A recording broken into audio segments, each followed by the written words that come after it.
తాకట్లో ఉన్న బంగారాన్ని విడిపించి ఆ రోజున మార్కెట్ ధర కట్టి మిగిలిన డబ్బును మీకు అందిస్తుంది కొమ్మూరి గోల్డ్.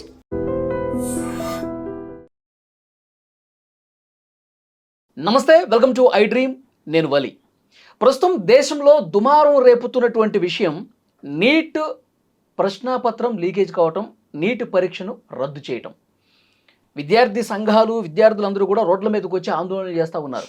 మేము ఇంత కష్టపడి చదివి పరీక్ష రాసి ఇంత రేయనక పగలనక మేము కష్టపడి చేస్తుంటే ఈ పరీక్ష లీకేజీలు ఏంటి, ఏం అర్థం కావట్లేదు అని చెప్పి విద్యార్థులు కాదు, తల్లిదండ్రులు కూడా చాలా మనోవేదనకి గురవుతున్నటువంటి పరిస్థితి ఉంది. అసలేంటి ప్రశ్నపత్రం లీకేజ్ కావటం ఏంటి, వ్యవస్థలో లోపమా, అసలు ఎన్టీఏ ఏం చేస్తూ ఉంది, దీని గురించి ఈ వీడియోలో చాలా క్రిస్టల్ క్లియర్గా మాట్లాడదాం. పూర్తి ఇన్ఫర్మేషన్ అందించడానికి నాతో పాటు స్టూడియోలో ఉన్నారు ఎక్సలెన్షియా నీట్ హెడ్ డాక్టర్ పవన్ గారు. నమస్తే సార్. నమస్తే అండి. పవన్ గారు, గతంలో కూడా ఒకసారి ప్రశ్నాపత్రం లీకేజీలు జరిగినాయి సార్. అవును. అంటే ఇప్పుడు మళ్ళీ జరగటంతో అసలు ఎన్టీఏ ఏం చేస్తుంది, ఎవరికి అంతు చిక్కనటువంటి విషయం కనిపిస్తోంది. ఒకసారి జరిగినా దాన్ని సరిచేయాల్సినటువంటి పాత్ర ఎందుకు తీసుకోవట్లేదు అనేది కూడా ఒక ప్రశ్న ఉత్పన్నమవుతుంది. అసలు ఇది ఎట్లా స్టార్ట్ అయింది, ఈ లీకేజ్ అసలు ఎలా బయటకు వచ్చింది, దీని గురించి చెప్పండి. మే 3 నాడు 2026 నీట్ యూజీ పరీక్ష జరిగిందండి. మే 7 నుంచి 10 మధ్య కొన్ని సోషల్ మీడియాలో ఎవరైతే పిల్లలు ఎగ్జామ్స్ అపియర్ అయ్యారో వాళ్ళ క్వశ్చన్ పేపర్ ఆర్ గెస్ పేపర్కి సంబంధించిన ఇన్ఫర్మేషన్ అనేది సర్క్యులేట్ అయింది. అంటే ఇప్పుడు ఫర్ ఎగ్జాంపుల్ నేను ఎగ్జామ్ రాశాను, నా దగ్గర ఇంతకుముందు ఉన్న ప్రిడిక్షన్ బుక్ ఏదైతే ఉందో, అంటే ఇంపార్టెంట్ క్వశ్చన్ బుక్లెట్ ఏదైతే ఉందో దాన్ని నేను సోషల్ మీడియాలో పెట్టి నేను అనుకున్న క్వశ్చన్స్ అన్నీ వచ్చాయి ఎగ్జామ్లో అనే విధంగా వీళ్ళు టెలిగ్రామ్ ఛానల్లో, వాట్సాప్లో అక్కడిక్కడ సర్క్యులేట్ చేశారు. అంటే పిల్లలు కదా తెలియక. సో దీంతో రాజస్థాన్లో ఈ సికర్ అండ్ కోటా, ఇక్కడ గమనించాల్సిన విషయం ఏంటంటే ఇక్కడ కోచింగ్ ఇండస్ట్రీ అనేది చాలా యాక్టివ్ ఉంటుంది. సో రాజస్థాన్లో ఏరియాస్ అవి Sikar and Kota. Okay. So అక్కడ ఉన్న పిల్లలు సర్క్యులేట్ చేయడం, రాజస్థాన్కి సంబంధించిన స్పెషల్ ఆపరేషన్స్ గ్రూప్ అంటే ఇంటెలిజెన్స్ విభాగానికి సంబంధించిన ఒక యూనిట్ అది. సో వాళ్ళు ఎన్టీఏకి ఇన్ఫర్మేషన్ ఇచ్చారు. ఎన్టీఏ కనీసం అట్లీస్ట్ ఈ కాంటెక్స్ట్లో అయినా సరే రాజస్థాన్ పోలీస్తో కలిసి కొంత ఇంట్రాగేట్ చేసి దానికి సంబంధించిన డీటెయిలింగ్ తీశారు. అది డిజిటల్ ప్రింట్స్ కావచ్చు, లేకపోతే ట్రైల్ మెసేజెస్ కావచ్చు, ఫైనాన్షియల్ ట్రాన్సాక్షన్, ఎన్క్రిప్టెడ్ మెసేజెస్ ఏ యాప్ ద్వారా, టెలిగ్రామ్, వాట్సాప్ అనేది తీశారు. కొన్ని ఛానల్స్ని కూడా చేశారు. ఓకే. చేసి ఈ ప్రశ్నపత్రం ముద్రణకి సంబంధించిన వాళ్ళని కూడా కొంత ఇంట్రాగేట్ చేసిన తర్వాత ప్రిలిమినరీ ఇన్ఫర్మేషన్ ఎన్టీఏకి ఏం లభించిందంటే ఇది ఏదో ఒక 1000-2000 మంది పిల్లలకు పరిమితం కాలేదు. ఇది 10,000కి పై చిలుకు పిల్లలకి పోయింది అంటే డెఫినెట్లీ ఇట్స్ ఎ స్కామ్. ఇంతమంది ఆ గెస్ పేపర్లో ఏదైతే నీట్ ఎగ్జామ్ రాసినవి కనిపించినటువంటి ప్రశ్నలు ఏవైతే ఉన్నాయో యాస్టీస్గా మొత్తం అవే ఉన్నాయా? అంటే ఇప్పుడు బాటనీ అండ్ కెమిస్ట్రీ ఈ 2 సబ్జెక్ట్స్ లైమ్ లైట్లో ఉన్నాయండి. బాటనీ అండ్ కెమిస్ట్రీ కలుపుకొని 90 క్వశ్చన్లు వస్తాయి. 90 క్వశ్చన్లని వీళ్ళు లీక్ చేయాలి. 100 క్వశ్చన్లు లీక్ చేశారు. ఓహో. 100 to 107 అప్రాక్సిమేట్లీ. ఈ వీటిని ఇంపార్టెంట్ క్వశ్చన్ బుక్లెట్ అనే రూపంలో పంచుతూ డెఫినెట్లీ కోచింగ్ ఇండస్ట్రీకి సంబంధించిన వ్యక్తులే, ఏవైతే ఈ కోచింగ్ మాఫియా ఉందో వాళ్ళకి సంబంధించిన వ్యక్తులే. డైరెక్ట్గా ఓనర్స్ ఎప్పుడు కోచింగ్ ఇండస్ట్రీ ఓనర్స్ ఇన్వాల్వ్ అయి ఉండరు. కింది స్థాయి వ్యక్తులు వాళ్ళ దానికోసం ఫైనాన్షియల్ బెనిఫిట్స్ కోసం చేస్తారు ఈ పని. ఓకే. సో ఆ వ్యక్తుల ద్వారా ఈ ఇన్ఫర్మేషన్ అనేది పోయింది. డైరెక్ట్గా ఎన్టీఏలో ఉన్నటువంటి వాళ్ళతో డీలింగ్ జరిపారా? ఎన్టీఏకి దీంతో డైరెక్ట్గా సంబంధం ఉంది అనడం అనేది మనం ఈ స్థాయిలో చెప్పలేం. ఎందుకంటే ఎన్టీఏ ఎగ్జామ్ కండక్ట్ చేస్తూ ఎన్టీఏ ఎందుకు లీక్ చేస్తుంది?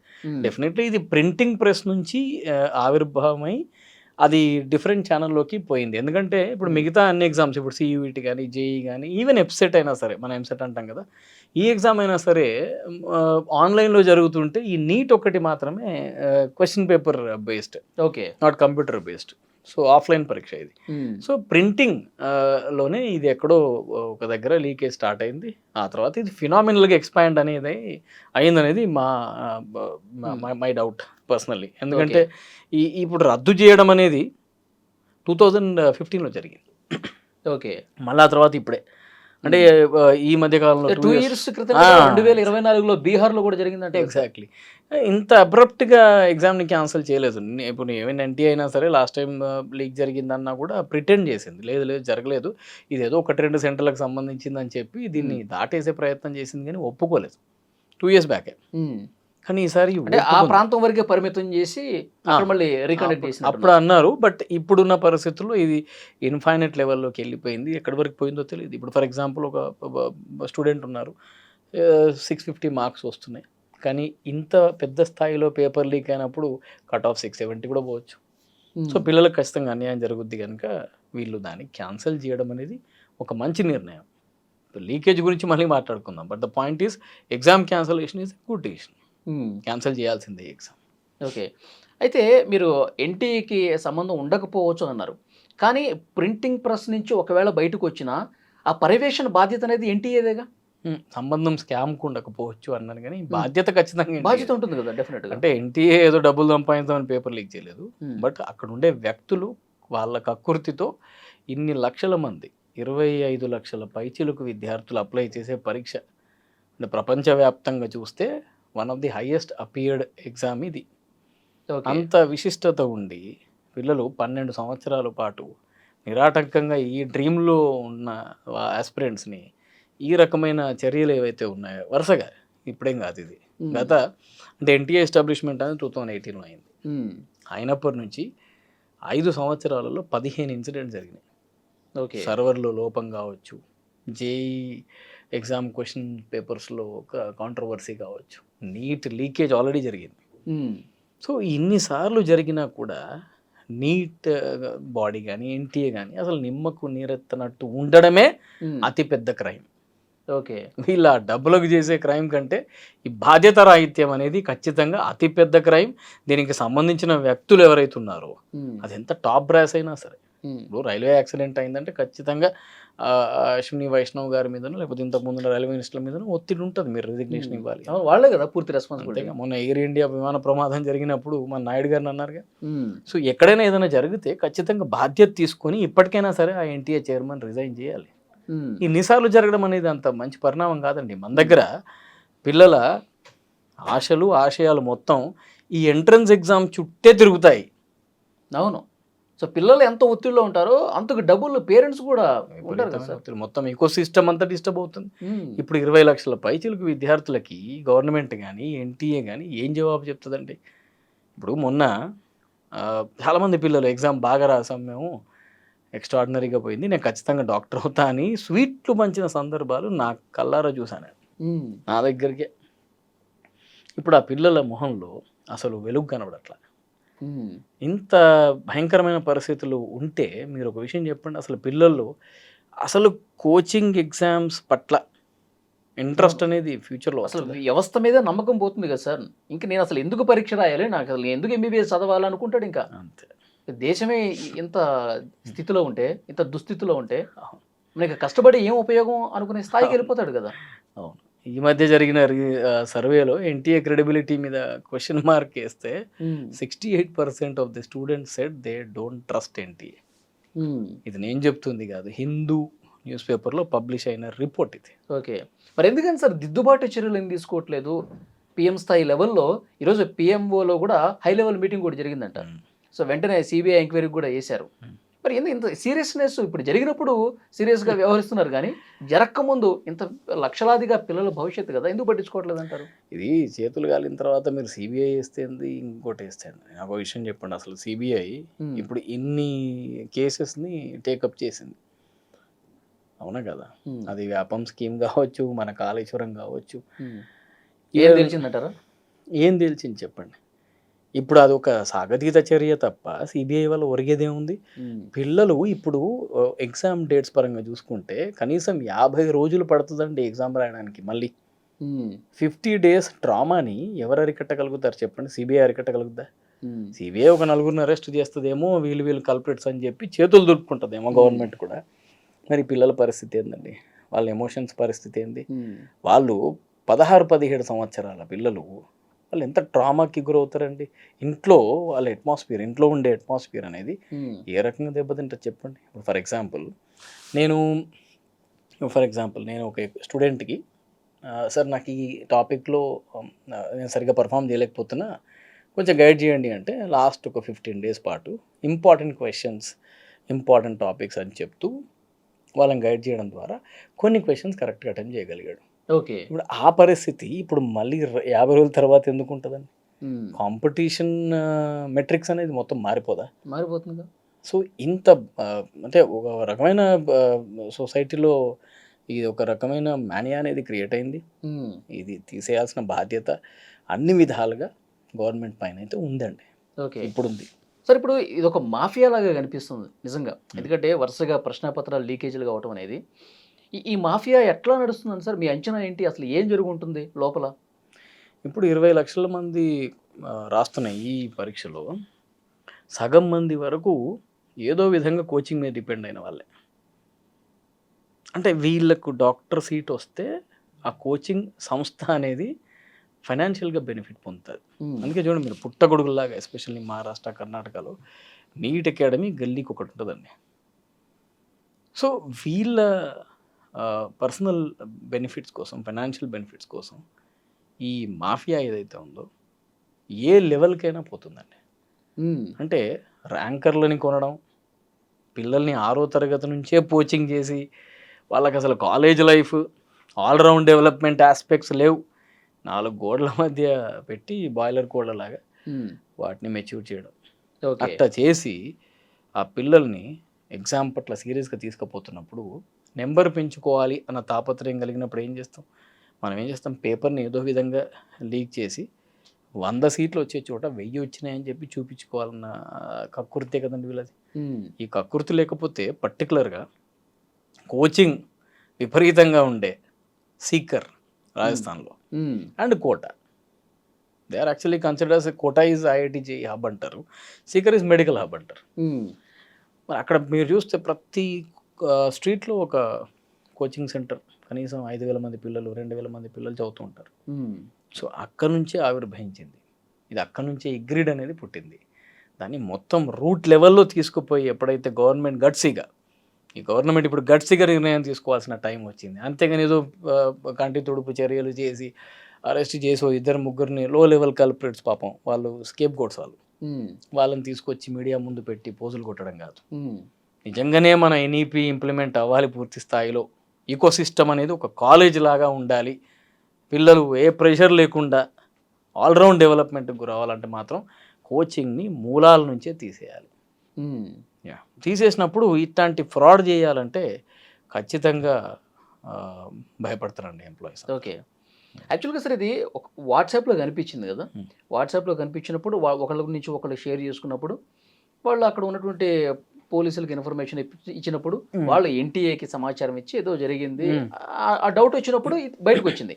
కానీ వాట్సాప్ స్టేటస్లో పంపించకపోయి ఒకళ్ళ నుంచి ఒకళ్ళు షేరు, ఈ విషయం బయటకు రాకపోయి ఉంటే స్తబ్దుగా ఉండిపోయేది కదా. కొన్నవాళ్ళు రాసుకుని ఉంటారు, పరీక్ష పేపర్లు ముందే తెలిసిన వాళ్ళు మంచిగా రాసుకుని మంచి సీట్లు సంపాదించుకుని ఉంటారుగా. బయటకు వచ్చింది కాబట్టి తెలిసింది స్కామ్. తెలియని ఘటనలు ఇంకా గతంలో ఎన్ని జరిగి ఉంటాయో. జరిగాయండి, 100% మీరు అనేది కరెక్టే. జరిగాయి, వాటికి ఏ ప్రూఫ్ లేదు. ఏదైనా ప్రూఫ్ బయటకు వచ్చినా గవర్నమెంట్స్ తెలివిగా వాటిని కప్పిపుచ్చుతున్నాయి, పిల్లల ఎమోషన్స్ తోటి ఇంకా ఆడుకుంటున్నాయి. సో మనం మోరల్ లెక్చర్స్ చెప్పడం కాదండి, ముందు మనం ఫాలో అవ్వాలిగా. ఒక లిమిట్ అనేది ఉండకూడదా ఇట్లాంటి వాటికి? చెప్పండి మీరు.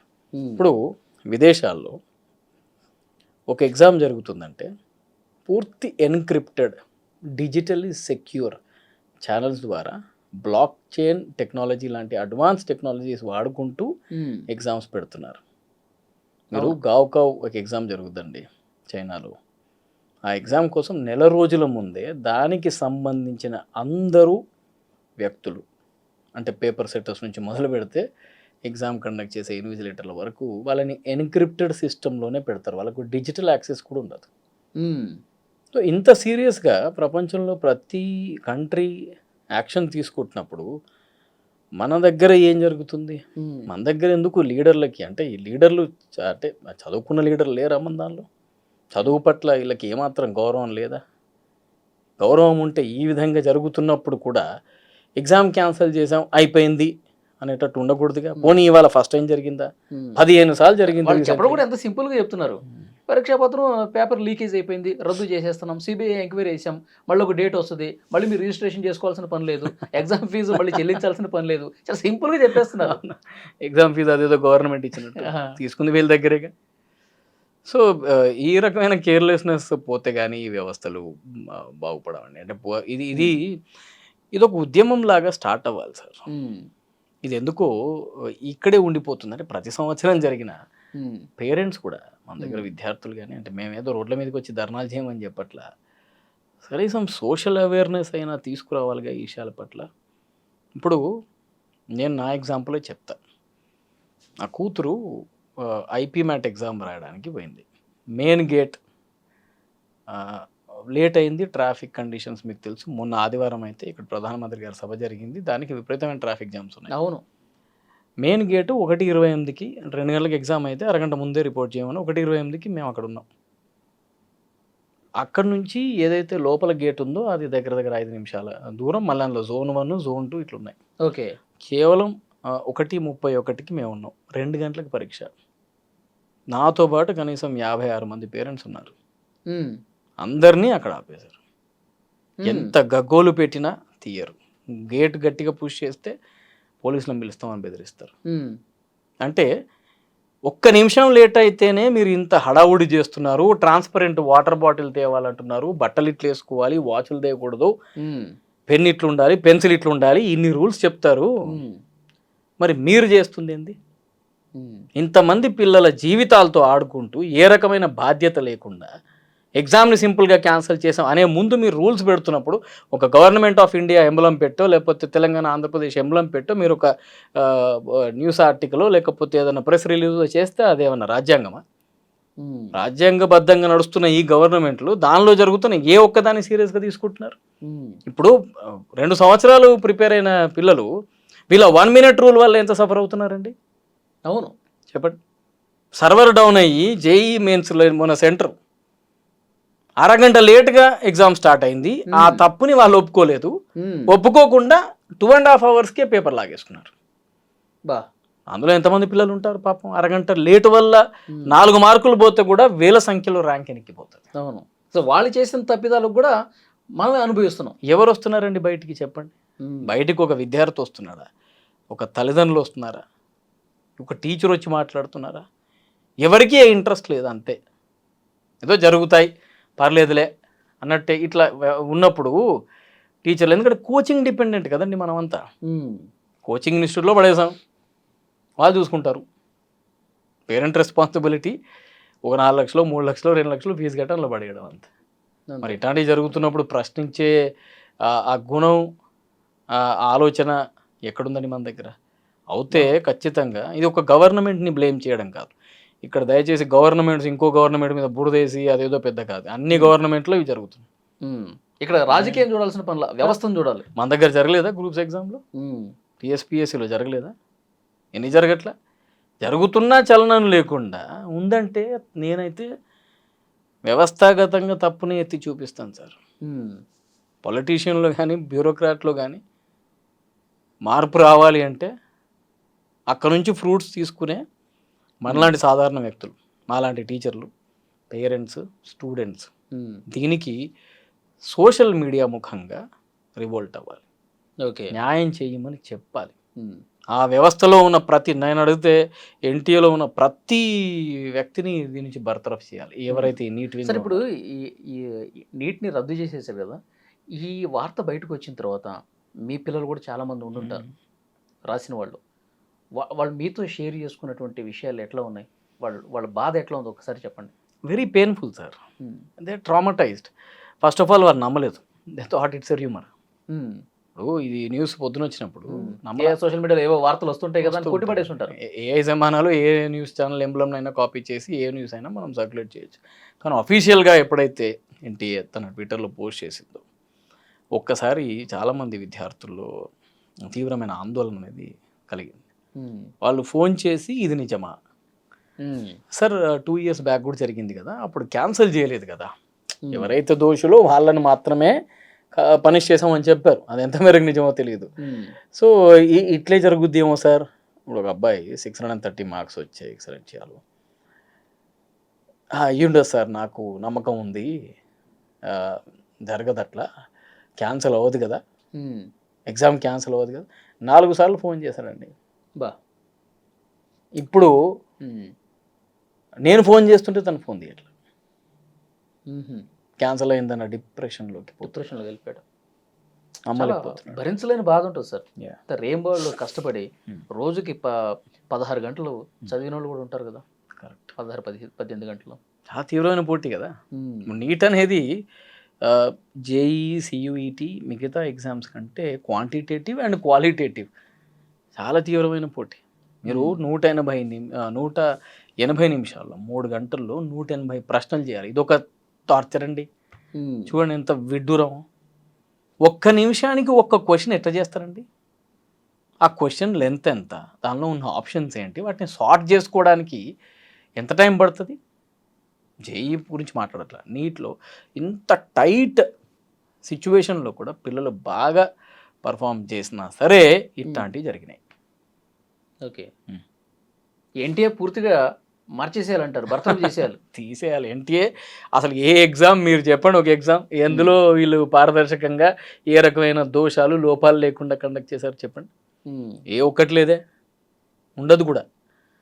ఎప్పుడైతే ఈ అంటే నేనేవో గవర్నమెంట్ ఎంప్లాయీస్ని తప్పుపట్టట్లా, కేర్లెస్నెస్, ఇగ్నోరెన్స్ ఏ సిస్టంలో ఉన్నా పర్లేదండి, మనం సర్దుకుపోతాం.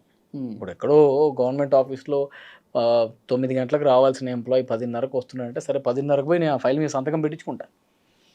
ఇదేం సార్ ఇది పిల్లల లైఫ్లో? మీరు 1 minute రూల్స్ పెడతారు, మీరు ఇన్ని కండిషన్స్ పెడతారు. మీరు చూడాలి, ఇంకా ఎగ్జామ్ నోటిఫికేషన్ వచ్చిన రోజు నుంచి మొదలు కండక్ట్ చేసే వరకు ఆ బిల్డప్ మామూలుగా ఉండదు. అప్పుడే కరెక్షన్లకు అప్లై చేసుకోమంటారు. అచ్చా మీ ఐడి కార్డు మీ ఆధార్ కార్డులో ఉన్న ఫోటోలాగా మీ ఫోటో లేదు, మళ్ళీ ఒక షీట్ అప్లై చేయి, నీ ఫోటో ఇదే అని చెప్పి. అంటే ఒక తీవ్రవాదిని చూసినట్టే. నేను ఆ ఎగ్జామ్ సెంటర్లో ఆ రోజు చూసాను పిల్లల్ని, వాళ్ళు ఏడుస్తున్నారు. పిల్లలు ఏడుస్తున్నారు అక్కడ, ఆడపిల్లలు అయితే విపరీతంగా ఏడుస్తున్నారు. Sir 1 year I prepared very seriously, please allow me అని కాళ్ళ వేళ్ళ పట్టుకుని బతిమలాడుతుంటే మీరు కర్కశంగా గేట్లు మూసేసి, లేదు లోపలికి వచ్చే పిల్లల్ని అన్ని రకాల చెకప్లు అని చెప్పేసి పైనుంచి కిందికి చెకప్లు చేసి ట్రాన్స్పరెంట్ ఉండాలి, దాని స్టిక్కర్ ఉన్న ఉపయోగం లేదని. నాకు గుర్తుంది ఇప్పటికి కూడా, ఒక ఎగ్జామ్కి ఆధార్ కార్డు లేదని చెప్పి, సార్ నా డిజిటల్ నడవదు బాబు, ఆధార్ కార్డు ఉంది, జిరాక్స్ షాప్ లేదు దగ్గరలో. ఓకే. పాపం బాబు కొంత స్టౌట్ ఉన్నాడు, పరిగెత్తలేకపోతున్నాడు. ఇట్లా చెప్తున్నాడు సెక్యూరిటీ గార్డ్, ఏమని 2 నిమిషాలు వచ్చేయాలి, 2 నిమిషాలు తెచ్చుకోవాలి. ఏం రూల్స్ అండి మీ? ఫస్ట్ ఆఫ్ ఆల్ నువ్వు అసలు అంత దూరం ఎక్కడ జిరాక్స్ షాప్ ఉంది, ఎట్లా తీసుకురావాలి, ఎట్లా పరిగెత్తుకుంటూ రావాలి మళ్ళీ కాదా? ఏం సార్, ఇంకొకటి మీరు ఒకసారి సెంటర్లు చూసారా ఎక్కడుంటాయి వీళ్ళు? వీళ్ళు టీసీఎస్ అయాన్ జోన్ అని ఆఫ్లైన్ గురించి మాట్లాడుతున్నా. ఓకే. బాట సింగారంలో ఉందండి. బాట సింగారంలో exam, for example EAMCET exam గురించి తీసుకుందాం. 9 గంటలకి ఎగ్జామ్ స్టార్ట్, 8:30కి రిపోర్ట్ చేయాలి. ఆ బాట సింగారంలో అది లోపలికి కొండపైన చిన్నపాటి తోవలో పోవాలి, వందలాది వెహికల్స్. ఎందుకంటే అంత దూరం ఎవరు పబ్లిక్ ట్రాన్స్పోర్ట్లో పోవడానికి కూడా లేదు, ఆల్మోస్ట్ చౌటుపల్లి దగ్గర.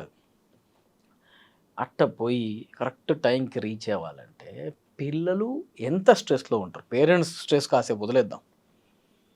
నేను అక్కడ మాట్లాడుతున్నా, ఒక ఎంసెట్ ఎగ్జామ్ సెంటర్ ఉన్నప్పుడు మాట్లాడుతుంటే ఒక పేరెంట్ రైల్వే కోడూరు నుంచి బయలుదేరారంట వాళ్ళు, కడప దగ్గర బయలుదేరి మార్నింగ్ 4:30కి ఇక్కడికి రీచ్ అయ్యి అక్కడే ఫ్రెష్ అప్ అయ్యి రైల్వే స్టేషన్లో పిల్లల పరిస్థితి ఆలోచించండి. పేరెంట్స్ పెద్దవాళ్ళు మేనేజ్ చేస్తారు, చేసి ఆటో మాట్లాడితే 750 రూపాయలు చెప్పాడంట.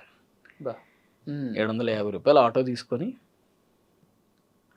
బహుశా 7 ఆ ప్రాంతంలో అక్కడ కూర్చొని ఉన్నారు కదలకుండా.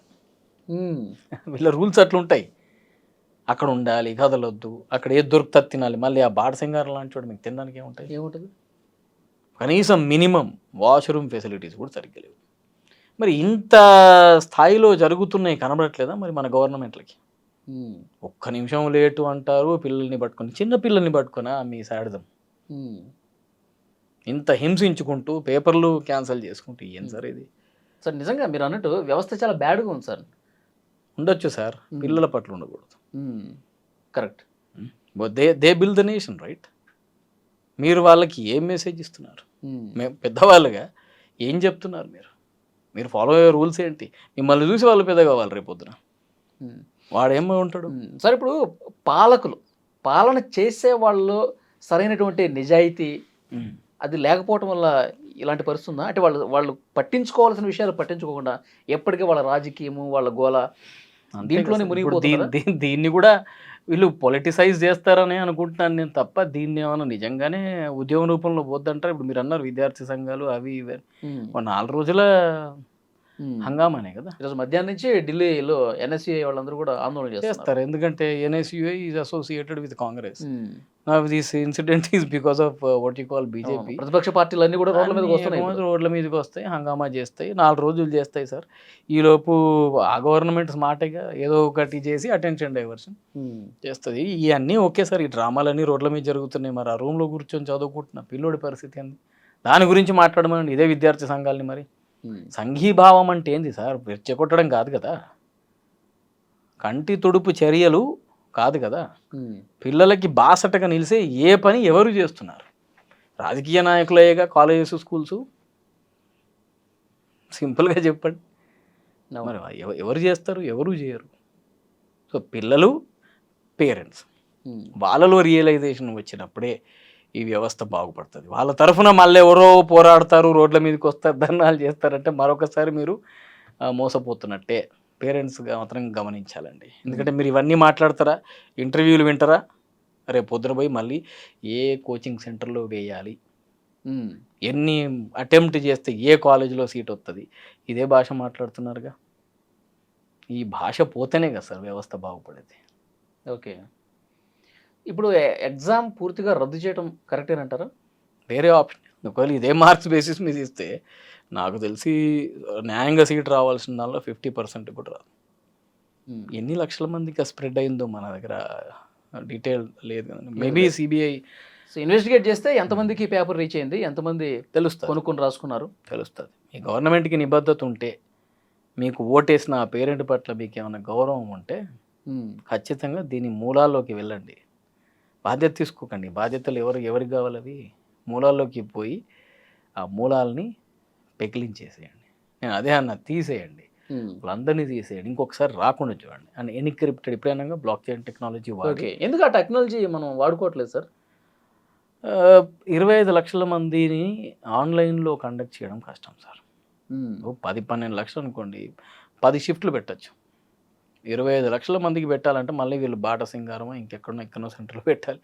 అది ఇంకో రకమైన హెడేక్. దీనికి ఒక కామన్ సొల్యూషన్ ఉంది సార్. ఇన్ని రకాల ఎగ్జామ్స్ ఎందుకో మీరు విషయం చెప్పండి. ఇప్పుడు ఒక విద్యార్థి ఉన్నాడు, మేనేజ్మెంట్ చదువుతా అనుకుంటున్నాడు. దానికి పెట్టే పరీక్ష పేరు IP మ్యాట్. ఉమ్. దానిలో ఉండే సిలబస్ ఏంది? మ్యాథ్, మెంటల్ ఎబిలిటీ, ఇంగ్లీష్, కొన్ని చోట్ల జనరల్ నాలెడ్జ్. అంతేగా. నువ్వు JEE ఇంజనీరింగ్ సీట్లు ఇద్దాం అనుకుంటున్నావు, మ్యాథ్, ఫిజిక్స్, కెమిస్ట్రీ. నీట్ అనుకుంటున్నావు, బయాలజీ, ఫిజిక్స్, కెమిస్ట్రీ. నేను ఒక స్టూడెంట్గా ఒక ఎగ్జామ్ సెంటర్కి పోయినా అనుకోండి, నేను సపోజ్ IP మ్యాట్ రాద్దాం అనుకుంటున్నా. నా చాయిస్ ఆఫ్ సబ్జెక్ట్స్ అక్కడ సెలెక్ట్ చేసుకునే విధంగా ఇవ్వచ్చుగా. Um. Math, mental ability, English, నా choice of subjects, because I'm appearing for IP MAT. Finished. నాకు ఆ క్వశ్చన్ స్ప్లాష్ అవుతాయి. నేను JEE రాస్తున్నా, మ్యాథ్, ఫిజిక్స్, కెమిస్ట్రీ. సో నేను చూస్ చేసుకునే సబ్జెక్ట్స్ని బట్టి నా ఫ్యూచర్ డిగ్రీ కౌన్సిలింగ్ ద్వారా మీరు నిర్ణయించండి. ఉమ్. అంటే single day, single exam platform, okay. Single system పెట్టి ఎగ్జామ్స్ కండక్ట్ చేస్తే పిల్లలు కూడా ఇన్ని ఎగ్జామ్స్ రాయాల్సిన అవసరం లేదు కదా. ఇప్పుడు అందరూ ఒకేసారి ఎగ్జామ్ రాస్తే మళ్ళీ మనకి టెక్నాలజీ సరిగా లేదంటున్నారు కదా. కొంచెం స్లాట్స్ పెంచండి సార్. ఇప్పుడు మన దగ్గర JEE ఎగ్జామ్ జనవరి మొదటి వారంలో మొదలైంది సార్. అంటే ఆల్మోస్ట్ ఎంట్రన్స్ ఎగ్జామ్స్ తీసుకోండి, CLAT, CLAT, లా కోసం జరిగే ఎగ్జామ్ డిసెంబర్లో జరిగింది. సో ఒక రకంగా ఎగ్జామ్స్ ఎప్పుడు మొదలవుతున్నాయి? డిసెంబర్లోనేగా. డిసెంబర్, జనవరి, సరే ఫిబ్రవరి, మార్చ్ అంటే బోర్డ్ ఎగ్జామ్స్ అన్నారు. ఏప్రిల్లో మళ్ళీ JEE స్టార్ట్ అయింది. మేలో EBSET అని, బిట్సాట్ అని, ఇప్పుడు నా నీట్ అని. అంటే మీరు చూస్తే డిసెంబర్ నుంచి మే వరకు సాగదీస్తున్నాయి ఈ ఎగ్జామ్ని. మీరు ఎందుకు ఏప్రిల్ మిడ్ వీక్లో స్టార్ట్ చేసి మే మిడ్ వీక్ వరకు కండక్ట్ చేయండి, 4 రోజులు పెట్టండి. 2 సార్లు ఇద్దాం అనుకుంటున్నారు, అవకాశం మంచిదే. ఏప్రిల్ టు మే ఒక స్లాట్ ఇవ్వండి, మళ్ళీ మే 30th అట్లా స్టార్ట్ చేయండి. మే 30th నుంచి జూన్ 30th వరకు ఇవ్వండి. రిజల్ట్స్ జూలైలో అనౌన్స్ చేయండి, కౌన్సిలింగ్ ఆగస్ట్లో పెట్టుకోండి. ఎట్లాగో మీరు సెప్టెంబర్ నుంచే క్లాసులు రన్ చేస్తుంది. మీరు చేస్తున్న టైం లైన్లోనే జరుగుతుంది కదా ఇది.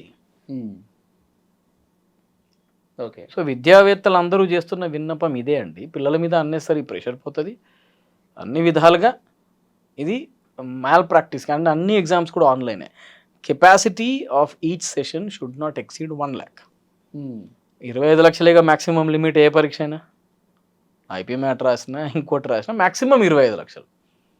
రోజు 2 షిఫ్టులు, మార్నింగ్ అండ్ ఈవినింగ్ 2 షిఫ్ట్లు వేసుకోండి. 1,00,000 మంది, అవునా? 1,00,000 మందికి నడపండి. 1,00,000 మంది ఒక షిఫ్ట్ నేను చెప్పేది 2 లక్షల మంది. 2 ఇంటూ 12.5 రోజులే కదా సార్ 25 లక్షలు అంటే. నేను మీకు నెల అంటున్నా, జరగదా? గ్యాప్ ఇచ్చి పెట్టండి. సపోజ్ సర్వర్ ప్రాబ్లం ఉందండి, day by day alternative day పెట్టచ్చు కదా సార్. 15 + 15 30. ఈ మాత్రం ఆలోచన మన వాళ్ళకి రావట్లేదా చెప్పండి? కేర్లెస్నెస్ ఇది పూర్తిగా. అంతే. సో దాని మీద అసలు నిజాయితీ లేదు. ఫస్ట్ ఆఫ్ ఆల్ లేదు. వ్యవస్థను కొంచెం బాగు చేద్దాం, నీట్గా చేద్దాం, ఏం లేదు. డబ్బులు భవిష్యత్తులో మళ్ళీ పేపర్ లీకేజీ రాకుండా ఉండటానికి ఎలాంటి చర్యలు అవసరం? ఇప్పుడు మనం మాట్లాడుకున్న చర్యలే సార్. అంతే. బ్లాక్ చైన్ టెక్నాలజీని అందిపుచ్చుకొని, ఎందుకంటే అది హైలీ ఎన్క్రిప్టెడ్ సిస్టమ్, అది డిజిటల్ అటెండెన్స్ మ్యాండేటరీ చేయాలి సార్. మీరు డిజి ఆధార్ వచ్చిందిగా, మళ్ళీ ఆధార్ కార్డు పట్టుకొని పోవడం ఎందుకండి పిల్లలు? మీరు ఇష్యూ చేసిన ఐడి కార్డేగా, డిజిటల్గా సెక్యూర్ అయ్యిందిగా. ఐరిస్ పెట్టండి, ఫేస్ రికగ్నిషన్ పెట్టండి, బయోమెట్రిక్స్ పెట్టండి, పెట్టి ఆన్లైన్లో కండక్ట్ చేయండి. ఇది కండక్ట్ చేయడానికి మీ దగ్గర మెకానిజం సరిగ్గా లేదు. ఒక్కొక్క ఎగ్జామ్కి సార్ 500 నుంచి 5,000 వరకు ఫీజు తీసుకుంటున్నారు తెలుసా? కొన్ని ఐఐఎమ్స్ అయితే ఇంటిగ్రేటెడ్ కోర్సెస్ నడిపిస్తున్నాయి ఇప్పుడు. ఇంటిగ్రేటెడ్ ప్రోగ్రామ్ ఇన్ మేనేజ్మెంట్ అని 5 సంవత్సరాల కోర్సు. ఇప్పుడు ఇందోర్ కానీ, కోయికోడ్ కానీ, రోహతక్ కానీ ఫీజు ఎంత అనుకుంటున్నారు? Application fee 5,000. ఇన్ని కలెక్ట్ చేస్తున్నారు కదా ఒక్కొక్క స్టూడెంట్ నుంచి. 25 లక్షలు ఇంటూ 1000 రూపాయలు, ఇన్ని కోట్లు సంపాదించారు కదా. మీరు ఒక్క సంవత్సరం సంపాదించిన డబ్బులతో ఈ మొత్తం సిస్టాన్ని సరి చేయొచ్చు కదా. మీకు ఆ చిత్తశుద్ధి ఎందుకు లేదు? ఇవన్నీ ఆలోచించాలండి. చూద్దాం సార్. విద్యార్థులు అయితే చాలా ఆందోళనలో ఉన్నారు, బాధలో ఉన్నారు. తల్లిదండ్రులు కూడా చాలా వేదనలో ఉన్నారు. ఏం అర్థం కావట్లా. వాళ్ళ పిల్లలు పడుతున్న బాధ చూసి వాళ్ళకి ఇంకా బాధ ఎక్కువైపోతుంది.